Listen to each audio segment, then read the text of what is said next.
we create a spiritual vacuum in our life where we've exported God's presence away from us using our faith, misappropriating our faith. And then we start wondering why, well, I don't understand. God says I'm supposed to be blessed, and God says I'm supposed to be the healed of the Lord, and I'm supposed to be this. Yeah, but your faith has exported his presence for the most part across town, and you've basically exiled God from your temple, from your home, from your apartment.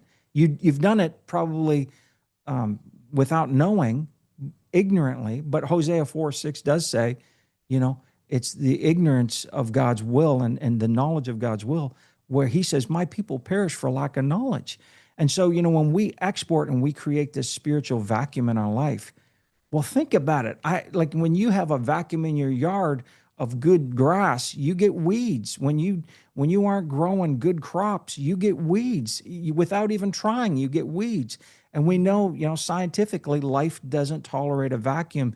So the moment we export God's presence out of our life, now I think we've got serious problems with our marriage, with our children, with our grandchildren, with our finances, with our health. It just, the list goes on and on. So now we're back to, you don't need to perform. Father God is working on your behalf, but there's got to be this state of continually living in him. And I think, for Pam and I, the last 4 and 5 years, it's been just such a rethink, a re-education of God's presence and what church really is, what ecclesia is. God's body of envoys authorized and empowered here on earth to represent the King of Kings.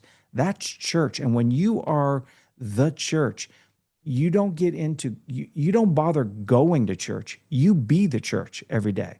Like, why go to church when you be the church?